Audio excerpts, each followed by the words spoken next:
Hello everybody, this is Grumpy Dave's Customs. I wanted to give you a heads up of where we're going very quickly, so I know my followers have dropped off a little bit, but it can't be helped. Brittany had to go outside for a couple weeks to dry out because the body work was done in the winter months with the moisture in the air. I needed to get all the moisture out of it, so I just set it out in the sun with a tarp on it. Left the hood bare for the sun to hit it. It worked. The Wolf, the gray Equinox I drive as a shop car, running all over looking for parts for whatever, looking at vehicles. Lost a half shaft and I put that in today. It's on a video how to do it. It's a quickie. It took me a whole 55 minutes and I just put the tire on it after that. It was done. Billy tomorrow will basically be done. Check this headlight to see whether it's low beam burnout or the headlights burn out. The hood latches, the cowl, the windshield wiper arms. I got the mirrors on. I'm going to raise up the whole side of the truck, put two jack stands under it. I'm going to do the new brake line to the rear. They cut the brake line and put the air line in. Does that tell you how smart they were? So I'm replacing I replaced the whole brake line. So I know it's good. And then I'm gonna go back and I got two new clamps because the ones I had on the fuel tank hose were good as trashed. I just trashed them. And when all that's done, I hook up the Schrader valve for the air. I go inside. I got a couple little things to do. One of them is the dash panel, because they cut two big holes right here for two air gauges. I don't even want to get into what they did to the truck. So this will clean that mess up. All the work they did is gone. It's a reverse 4-link. It's got airbags in the back. It's got a nice ride to it. It's not going to be bouncy or anything. Cut a half a coil out of the front to lower it just a little bit to get a slight rake on it. You could probably blow more air into it, but I haven't checked the air pressure in it, so I don't know. I got my brake line. Got 2 for 1 when I bought it, because I usually buy the whole line, and I got a tubing straightener that'll actually straighten the tubing up. Because I bought one of these for what I would have bought a 36-inch straight line for over at the auto part place. I just had to wait a week and a half to get it, but a week and a half for that much of a savings, I couldn't say no. After this, we'll be taking the wheels off, and this will be on jack stands. And then we will power wash it and clean the wheels down. I will remove the chrome trim rings, clean them up, scrub the tires, everything. When they're dry and clean, we will paint the rims silver. I got some Barkeeper's Friend. It's a cleaner for metals, all kinds of metals.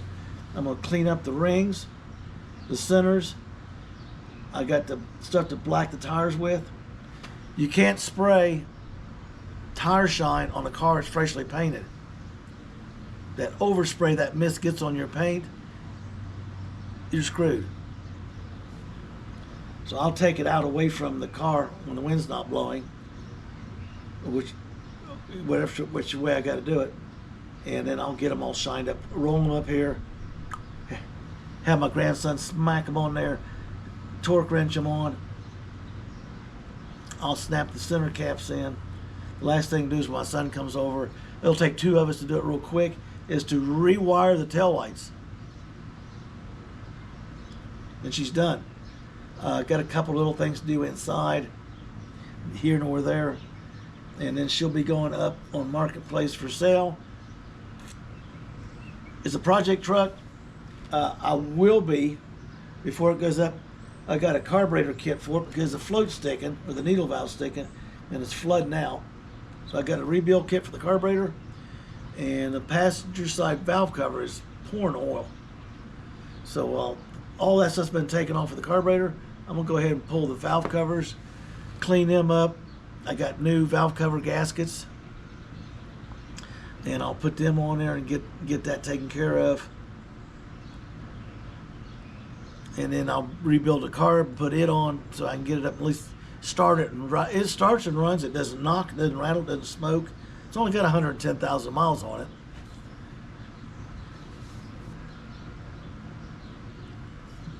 I may change the oil in it. I may not. I don't know. I got the filter for it just in case I do. Depends on how much crud I got to get out when I take the valve covers. If it's full of crud and stuff and I got to do some constructive cleaning with diesel fuel and a brush and let it run in through the oil pan and out of the drain pan to get it degunked a little bit, I'll do it. The donor's coming to speed the process up because 1, it's my hard top. 2, it's matching bucket seats. 3, seat belt. 4, the car's complete with all little whippy-woppy pieces that I may need yet. It runs and moves under its own power is what I was told when he bought it. Because he bought it, guy showed him, he took it over, put it in his storage lot. His storage lot's getting full, so he needs to bring it over to the yard. He brought it over to the yard, told me about it. Short story is that I own it because he didn't want to sell the top off because nobody will buy anything else off that car out there where he's at. So he sold me the whole car for what I would have paid, less than I would have paid for a top. Let's do it that way. So we're going to do a will it start on it. That's something new we haven't done on the channel. And get it up and get it running. Get a video on it because I'm going to sell the drivetrain. Everything I'm not using is leaving. I don't want to store anything. I want the front end out from underneath it. There's a bunch of crap to do. Okay.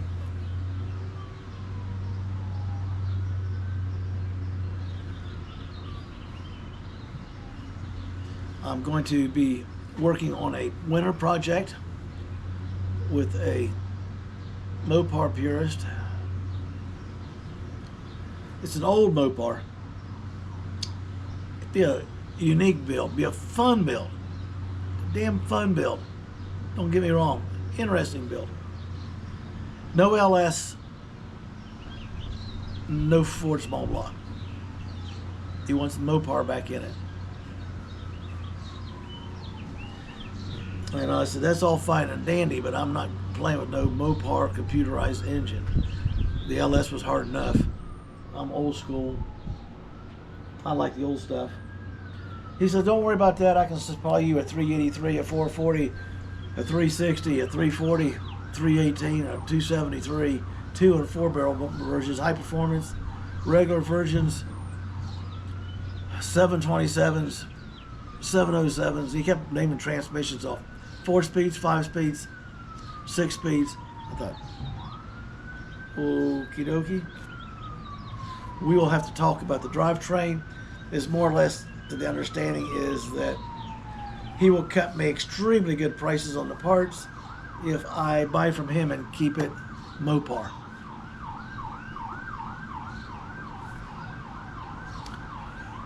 Right now we're negotiating on the suspension. I'm pretty sure he's going to release it to me. It's titled, great opportunity. He wants to sponsor it on my channel so everybody knows where the parts are coming from and everything, because this guy's got distributed parts and parts from everything from Model Ts up to current. He's got it all. If he doesn't have it, he can get it.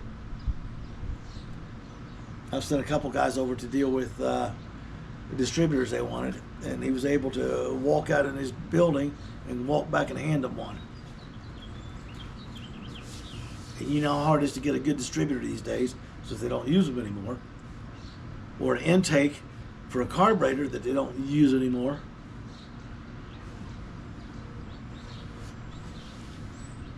So that's how we're going, people.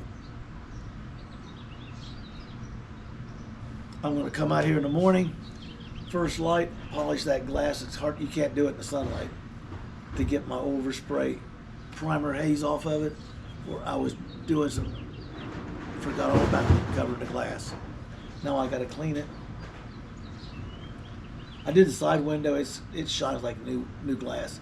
I'll get this one done, get the side done, get the back done, and then I'll get my lovely assistant, the wife, to clean the windows on the inside so I don't streak the hell out of them, and I can get a good view to make sure they're clean.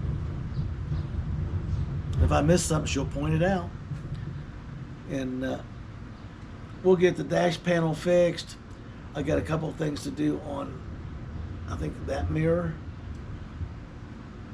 I got 2 door pieces. I got to get another one. I only got one. I forgot the other one. I'll go get it.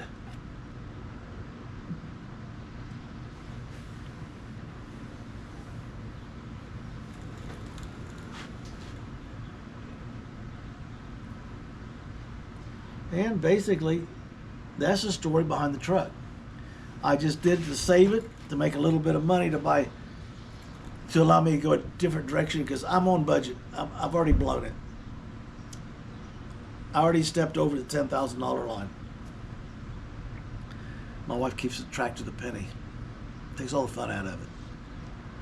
So to offset the spending I got coming up with the shifter, the exhaust system, the interior material, because she's making all the panels and all that stuff for me, and the Lexion for the window we're going to make, I can do that with the profit from this truck here. I'm not going to sell it for a huge price, but a fair price on it.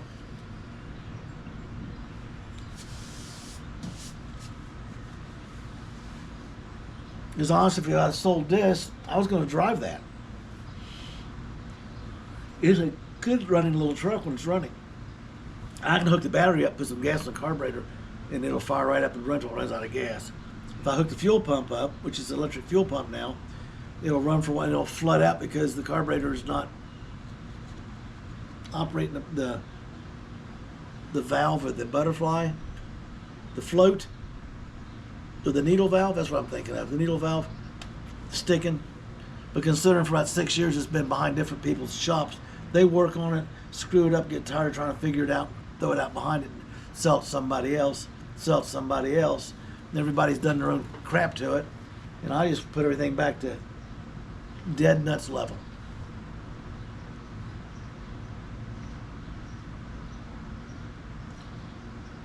I'll get that carburetor done, valve cover it, turn the key, it'll start and run. I don't know, I'm gonna make sure it's got the front brakes on it. The rear brakes got new lines.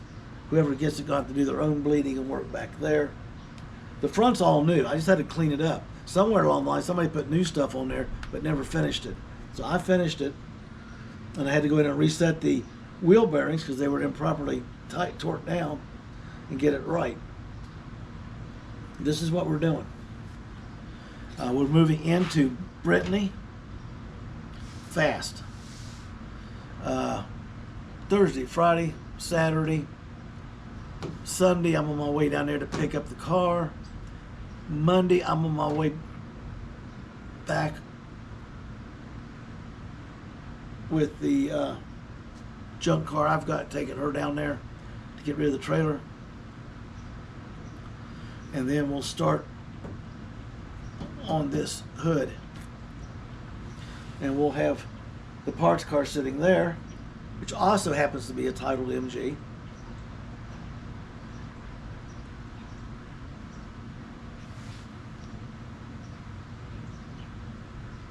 Something I need to do, and I can't think of what it is. That's where we're going. We're going to start working on camera work better. I'm going to be honest with you, I've only edited one video. I just shoot them and send them. I'm so behind the 8 ball on the build, you're just watching me work. The earlier when I was doing it, I was actually shooting a video as I was setting the rear ends up and drilling the holes, doing all that match-up stuff to mount the rear end in her. But it's not really getting the job done, if you understand what I'm saying. So I'm going to be working on the quality of my videos.